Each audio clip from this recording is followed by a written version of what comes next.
आज समझते हैं मिडिल ईयर या बीच का कान। बीच का कान बड़ा अहम है, समझने में थोड़ा कठिन होता है, इसलिए मैं सोचा कि चित्रों के माध्यम से समझाऊं आपको। पहली अहम बात कि जो बीच का कान होता है वो बड़ों में अलग होता है और बच्चों में अलग होता है। किस तरह से अलग होता है, इस चित्र में अगर आप देखें तो आपको समझ में आएगा किस तरह से अलग होता है। बड़ों में अगर देखें आप तो बीच का कान कुछ इस तरह का होता है, पूरा बीच का कान, और साथ में उसका ईस्ट्रेचन ट्यूब कुछ इस तरह का होता है, और बच्चों के कान में ईस्ट्रेचन ट्यूब कुछ इस तरह का होता है। तो बुनियादी फ़र्क क्या है, बच्चों के कान में अगर आप देखें तो ईस्ट्रेचन ट्यूब सीधी होती है, जबकि बड़ों के कान में ये स्लांट दिखेगा आपको। तो ये जो स्लांट है वो बड़ा मायने रखता है। मायने इसलिए रखता है क्योंकि बच्चों में चूंकि ये ईस्ट्रेचन ट्यूब सीधा होता है, इसलिए जो भी खिलाओ बच्चे को, अगर सावधानी हटी तो खाना ईस्ट्रेचन ट्यूब से होता हुआ बीच के कान में जाएगा और लगातार बीच के कान में इन्फेक्शन रहेगा, जिससे हम ओटाइटिस भी बोलते हैं। जबकि बड़ों में उतना होता नहीं है क्योंकि एक स्लैंट है, तो ऊपर जाता नहीं है, खाना वगैरह हो गया या कोई इन्फेक्शन वगैरह हो गया वो ज़्यादा जल्दी जाता नहीं है। दूसरी बात है कि छोटे बच्चों में जो ईस्ट्रेचन ट्यूब होता है थोड़ा पैलेटस होता है या थोड़ा खुला खुला रहता है, इसलिए भी इन्फेक्शन ज़्यादा आता है। तो ये पहला चित्र। फिर जो जाते हैं हम दूसरे चित्र में। दूसरी बात जो बता दी जाती है हमें, वो ये बताई जाती है कि कान में शरीर की सबसे छोटी हड्डी होती है जिसका नाम होता है स्टेपिस। तो ये रहा आपका स्टेपिस, STAPES, और ये रहा मेलियस, ये रहा इनकस। तो मेलियस, इनकस और स्टेपिस शरीर की सबसे छोटी हड्डी।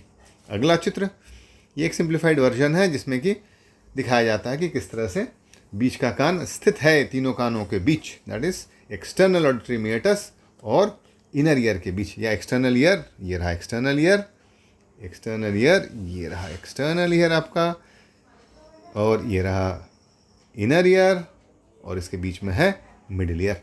मिडिल ईयर शुरू होता है किससे, टिम्पैनिक मेम्ब्रेन से। 3 हड्डियां होती, 1 2 3, मेलियस, इनकस, स्टेपिस, और इस तरफ जो स्टेपिस है वो बैठता है इनर ईयर के ऊपर। साथ ही साथ नीचे होता है एक ईस्ट्रेचन ट्यूब जो कि कनेक्ट करता है मिडिल ईयर को गले से। तो इस तरह ईस्ट्रेचन ट्यूब मिडिल ईयर को गले से कनेक्ट करता है। अगला चित्र अगर देखें तो ये सबसे कठिन बताया जाता है कि जो बीच का कान है वो इस रूम के जैसा है जिसके कि 6 दीवार हैं, और ये 6 दीवार समझना बड़ा मुश्किल होता है। तो इस चित्र में आप समझ सकते हैं 6 दीवार शुरू करते हैं। पहला एंटीरियर, जिस तरफ मेरा मुंह है, जिस तरफ मेरा नाक है, उसको हम एंटीरियर बोलते हैं। तो इस चित्र में अगर आप देखें तो एंटीरियर वॉल को दिखाया गया है हरे में। तो हरा दिख रहा है इसमें? नहीं दिख रहा। क्यों?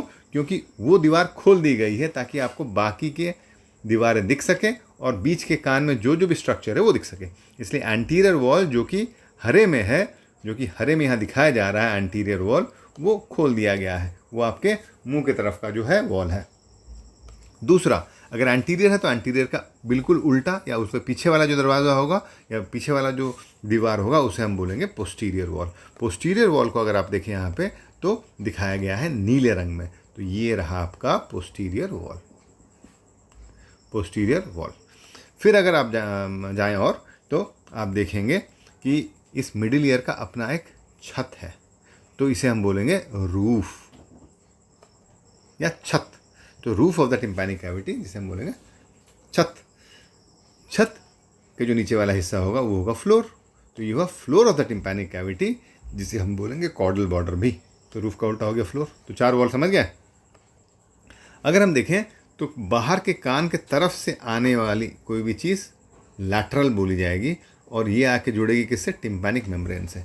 तो जो टिम्पैनिक मेम्ब्रेन है जो कि लाल में दिखाया गया है, ये है लैटरल वॉल, और लैटरल का बिल्कुल उल्टा वो हो गया मीडियल। तो ये हो गया मीडियल वॉल। इनर ईयर इसके पीछे रहेगा। तो इस तरह से अगर हम देखें तो इस चित्र में हमें कितने वॉल्स दिख रहे हैं? 5 वॉल्स दिख रहे हैं। मिडिल ईयर के होते कितने वॉल हैं? 6 वॉल होते हैं। कौन सा वॉल नहीं दिख रहा है? एंटीरियर वॉल नहीं दिख रहा है क्योंकि वो खोल दिया गया है। तो एंटीरियर वॉल, उसके पीछे का हो गया पोस्टीरियर वॉल, ऊपर का हो गया रूफ, नीचे का हो गया फ्लोर, लैटरल एक तरफ से आने वाला हो गया लैटरल वॉल, उसका उल्टा हो गया मीडियल वॉल। इस तरह से अगर हम देखें तो 6 हमारे पास वॉल्स हैं मिडिल ईयर के। इस चित्र में समझा गया। अच्छा, दूसरा चीज़ जो समझाया जाता है टिम्पैनिक मेम्ब्रेन। तो अगर हम देखें टिम्पैनिक मेम्ब्रेन या कान का पर्दा, ये एक नॉर्मल टिम्पैनिक मेम्ब्रेन है, और किस तरफ का है?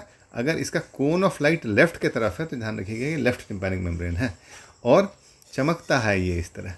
इसका जो मेलियस मैंने बताया 3 हड्डियाँ, मेलियस, इनकस, स्टेपिस, तो ये मेलियस का ये वाला हिस्सा दिखेगा और ये चमकेगा, पर्ली शेप का होगा, है ना। इस तरह का होता है नॉर्मल टिम्पैनिक मेम्ब्रेन। एक ढीला सेक्शन होता है और एक टाइट सेक्शन होता है। ढीला सेक्शन को हम पार्स फ्लसीडा बोलते हैं, टाइट सेक्शन को पार्स टेंसा बोलते हैं, या टेंस अप होता है, इसलिए चमक रहा है, ये देखिए आप इसको, ये ना। और जहाँ पे से कोन ऑफ लाइट निकलता है इसको हम अम्बो बोलते हैं। इसको कोन ऑफ लाइट बोला जाता है। तो कोन ऑफ लाइट अमूमन एक हेल्दी टिम्पैनिक मेम्ब्रेन बताता है। यहाँ अगर देखें इस चित्र में आप, तो कोन ऑफ लाइट आपको दिखेगा नहीं। क्यों? क्योंकि कान के अंदर कोई इन्फेक्शन हो गया है। ये हैंडल ऑफ मेलियस देखिए कैसे कान का पर्दा जो है फूल गया बाहर की तरफ, अंदर फ्लूइड जम गया है। तो हैंडल ऑफ मेलियस कैसे यहाँ चमक रहा था, लेकिन यहाँ नहीं दिख रहा है, कोन ऑफ लाइट गायब है इसमें। तो होता कैसे ये इन्फेक्शन? ये इन्फेक्शन इस तरह से कुछ होता है कि अगर कान का जो यूस्टेचियन ट्यूब है वो बंद हो गया किसी न किसी वजह से, तो उस बंद हो जाने के चलते बीच के कान का जो ऑक्सीजन सप्लाई है वो हो जाता है बंद, या वो हो जाता है कट ऑफ। उस चलते बीच का कान जितना बचा कुचा ऑक्सीजन है वो खींच लेता है, और खींच लेने के बाद धीरे धीरे ये टिम्पैनिक मेम्ब्रेन अंदर की तरफ खिंचता चला जाता है। जब अंदर की तरफ खिंचता चला जाता है तो इसमें हो जाती है क्या? दबाव। और चूंकि ये लचीला है खुद में, इसलिए ये फट जाता है। फटने से पहले बहुत दर्द करता है, फटने के बाद इसके अंदर का फ्लूइड अगर होगा तो फ्लूइड बाहर निकलेगा, या कान के पर्दा में हो जाएगा छेद, जिसे हम टिम्पैनिक मेम्ब्रेन परफोरेशन भी कहते हैं। तो इधर आप देखें तो यहाँ एक परफोरेशन है, जैसे मैंने बताया आपको हैंडल ऑफ मेलियस है ना, दिख रहा है ये हैंडल ऑफ मेलियस डिस्टर्ब हो गया है। कोन ऑफ लाइट यहाँ बना करता था, लेकिन यहाँ हो गया है परफोरेशन या छेद। तो ये एक सेंट्रल परफोरेशन है जो कि दिख रहा है बड़े सही तरीके से, और ये टिम्पैनिक मेम्ब्रेन के ऊपर है। अगला अगर देखें, हाँ, तो ये with reference to the year, यहाँ से हम देखें अगर, तो यहाँ एक मिडिल ईयर, ये रहा मिडिल ईयर, ये रहा मिडिल ईयर, और इस मिडिल ईयर के टिम्पैनिक मेम्ब्रेन में हो गया है एक परफोरेशन, जो कि अभी हैंडल ऑफ मेलियस के ऊपर है। इसके पहले चित्र में हम लोग एक सेंट्रल परफोरेशन देख रहे थे, यहाँ एक पेरिफेरल परफोरेशन है। ये ज़्यादा खतरनाक होता है। क्यों खतरनाक होता है कभी और समझ लेंगे, लेकिन दो तरह के परफोरेशन हमने दिखाया आपको। अब अगर हम आगे दूसरे चित्र में देखें तो ये रहा एक डायग्रामेटिक रिप्रेजेंटेशन, ये टिम्पैनिक मेम्ब्रेन रहा, इसमें एक परफोरेशन हो गया है। तो बार बार परफोरेशन ना हो, जैसे मैंने बताया ना कि यूस्टेचियन ट्यूब अगर बंद हो जाए तो इसमें वेंटिलेशन बंद होता है। वेंटिलेशन बंद होने के चलते सारा का सारा एयर अब्जॉर्व कर लिया जाता है। एयर अब्जॉर्व करने के बाद इसमें फ्लूइड जम जाता है। फ्लूइड जमने के बाद ये टिम्पैनिक मेम्ब्रेन अंदर की तरफ खिंचता है और फट जाता है टिम्पैनिक मेम्ब्रेन। तो अब जब फ्लूइड बार बार इसमें जम रहा है और इधर यूस्टेचियन ट्यूब खुल नहीं रहा है बार बार, तो इसमें एक ग्रोमेट दिया जाता है। ये सर्जरी में जो ब्लू, ये नीले रंग का चीज़ है ना, ये वेंटिलेशन ट्यूब भी बोला जाता है या ग्रोमेट बोला जाता है। तो ये ventilation tube is securely placed in the ear drum, तो कान के पर्दे में ये डाला जाता है, जान के डाला जाता है ताकि कान का वेंटिलेशन बना रहे और इन्फेक्शन बार बार ना हो। तो ग्रोमेट भी देख लिया आपने। अगला है जो बताया जाता है हमें कि दो मसल्स होते हैं बीच के कान में, एक होता है स्टेपिडियस मसल और दूसरा होता है टेंसर टिम्पैनी। तो ये मसल्स कहाँ होते हैं, कैसे होते हैं, अगर देखना है हमें तो आप देख सकते हैं यहाँ। इस चित्र में अगर आप देखें तो ये स्टेपीस को लगा हुआ मसल है stapedius, head of the stapes को लगा हुआ मसल है ये रहा स्टेपिडियस, और ये रहा टेंसर टिम्पैनी जो कि मेलियस को लगता है। तो ये दो मसल्स जो हैं वो कान को खूब बचाते हैं ज़ोर की आवाज़ों से। कैसे, क्यों, कभी पढ़ लेंगे इसको, लेकिन अभी सिर्फ मैं मसल्स दिखा रहा हूँ आपको दो, एक हुआ टेंसर टिम्पैनी, दूसरा हुआ स्टेपिडियस। तो अगर ये कान की हड्डियों के ऊपर आपको दिखाया जाए तो यहाँ हो गया ना ईयर ड्रम के साथ या टिम्पैनिक मेम्ब्रेन के साथ जुड़ा हुआ है मेलियस। हमारी 3 हड्डियाँ होती हैं, मेलियस एम, इनकस आई और स्टेपिस एस।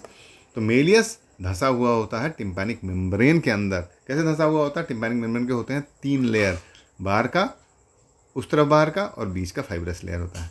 तो जो हैंडल ऑफ मेलियस होता है वो धंसा हुआ इधर होता है, इसलिए तो कोन ऑफ लाइट दिखता है, उसके ऊपर हैंडल ऑफ मेलियस भी दिखता है, या मैन्यूब्रियम ऑफ मेलियस जिसको हम बोलते हैं वो दिखता है।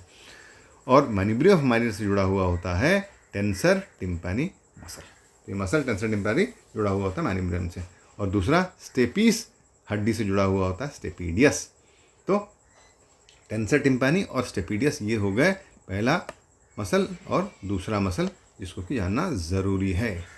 दूसरे चित्र में देखते हैं और बेहतर तरीके से दिखेगा। ये रहा फिर वापस टेंसर टिम्पैनी और स्टेपिडियस, ये मेलियस, ये इनकस और ये स्टेपिस। तो स्टेपिस के हेड को लगा हुआ है स्टेपिडियस और मेलियस को लगा हुआ है टेंसर टिम्पैनी।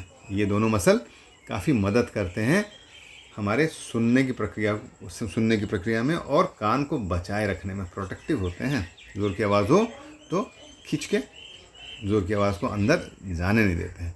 फिर अगला जो है पार्ट जिसे कि पढ़ाया जाता है मिडल ईयर में, वो है यूस्टेशियन ट्यूब। तो यहाँ आप देख सकते हैं यूस्टेशियन ट्यूब जो है वो पोस्टीरियर वॉल से होता हुआ सीधा सीधा गले में खुलता है। तो ये यूस्टेशियन ट्यूब होता क्या है कि ये बंद रहता है। ये यूस्टेशियन ट्यूब अमूमन खुला हुआ नहीं रहता है। इसमें दो मसल्स होते हैं जो कि जब भी आप निगलें, थूक निगलें, खाना निगलें, तो क्या होता है वो ये खुलते हैं और जो हवा है अंदर जाती है और वेंटिलेशन चलता रहता है।